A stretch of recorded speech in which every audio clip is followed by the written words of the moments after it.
Voightlander Vitessa T. A lot of people call this ugly, and they're full of shit. Now we all know the barn door, whatever you want to call it. Barn door Vitessas. Yes, they are beautiful and sexy as fuck.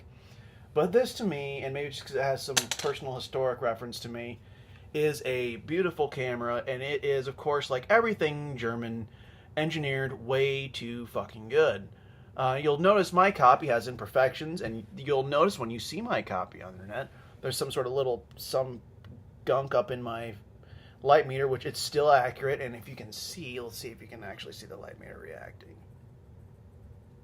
You can't tell from there. Oh yeah, you can. So it's still responding to the light.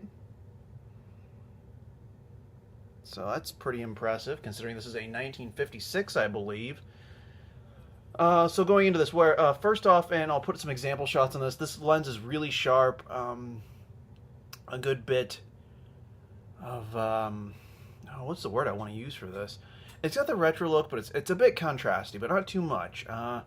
Really nice, I like it. The handling of this takes time to get used to, and my copy is old enough it does not have the straps lugs on it. For that, you need, as I call them, the never ready case or the camera condom right here. A little screwy bit to put it on, all that. And this is, I can't tell if it's a hot or a cold shoot. It looks like it's got some grounds in there, but every flash I see is side or case mounted. Let's just go into why I like this, besides the fact that it's fun as hell to shoot. It's got masking for parallax correction, and you probably can't see it when I move this finder, but believe me, it does. Some really cool shit like the whole EF system. So you get your exposure factor on your meter, and then find it on your setup up here, and pick it, and then choose, and then as you turn this, your shutter speed and aperture match, and look at those focus scale pieces. I mean, that's like some Hasselblad stuff there. Look at that. That's awesome. Leaf shutter setup goes to, of course, like most leafs of this era, 500th of a second, really quiet. In fact, we'll cock it here with this big cocking lever. Nothing like a big cocking lever. Beautiful. Also, if you want to lock your camera, so small children or fools don't pick it up and fuck with it and burn your film, you can just push this down and finagle with it for half an hour, and boom, there it is. I find if you push on it and push kind of back and over, that locks in the best. Maybe it's because mine has more wear, and then of course it can't be shot. No one's going to go jerk off your film and hold your camera and go, oh boy, let me take some pictures for you, being completely out of focus and exposure. Then when you're ready to actually know what the fuck you're doing, good to go. Alright, so other cool shit on this thing. It has a removable lens, someone told me is interchangeable with the Kodak Retinas. I don't know, could be bullshit. PC plug, which I, of course, have my little covers over that I like so much because I don't like shit in my PC lines. Goofy-ass film counter on the front because why not? It's threaded, so I think you can put diopters on it on the viewfinder. Of course, then threaded for a cable release. You can change the graph up here per your film speed, which is kind of nifty. Another cool thing is rewind lever ergonomically on the bottom. When you're rewinding film, the goofy the goofy button on the bottom, which if you have one of these and you buy one, it's broken, and you go, son of a bitch, it's exposing frames over frames, I'm fucked, I gotta send it back, god damn it, I hate life, because that's a common failing of these things. Just hold that down and push your plunger, you'll be good to go. That's a common workaround. Also, a lot of people like to bitch about these, that the shutter gets a bit slow. Just pull the lens off or go from the back, whichever way you want. Usually people take the lens off and just run some really thin oil, just run some alcohol in there or some thin oil. I would recommend, people say rubbing alcohol helps, but I would also recommend FP10. It's a firearms lubricant, but it's a great penetrating oil. It does a great job getting in there, getting shit fixed without being a huge fucking mess. A little bit goes a long ass ways. Other cool things. Besides one of those classical rewind knobs you have to hold the whole fucking time. You have an on, off, or is an off, I should say. So you turn this. And then being a Voightlander, the whole thing comes off the back. The whole back comes off the thing.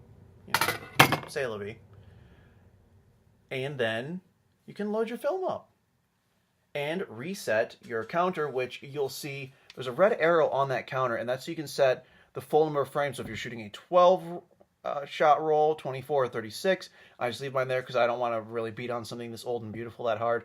And then I'm pretty sure mine's been CLA'd because this little arrow right here is supposed to come over this wheel, and mine does not.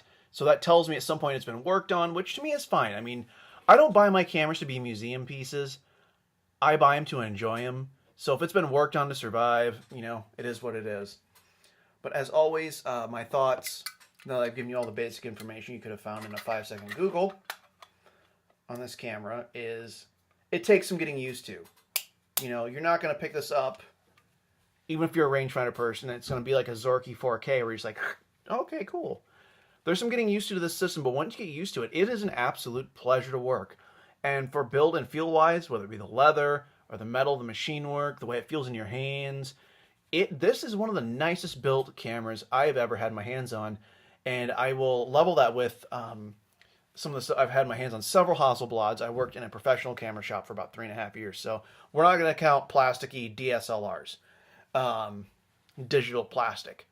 You know, having my hands on Hasselblads, Veronica S2s, and you know, I have a ETR SI, some RBs, you know, all that. Leica 3 I've been involved with, Contax 2As and 3As, both in color dial and non-color dial, and even a Contax Connerex, the bullseye camera. All those I've held, and I would say the build quality is on par with this.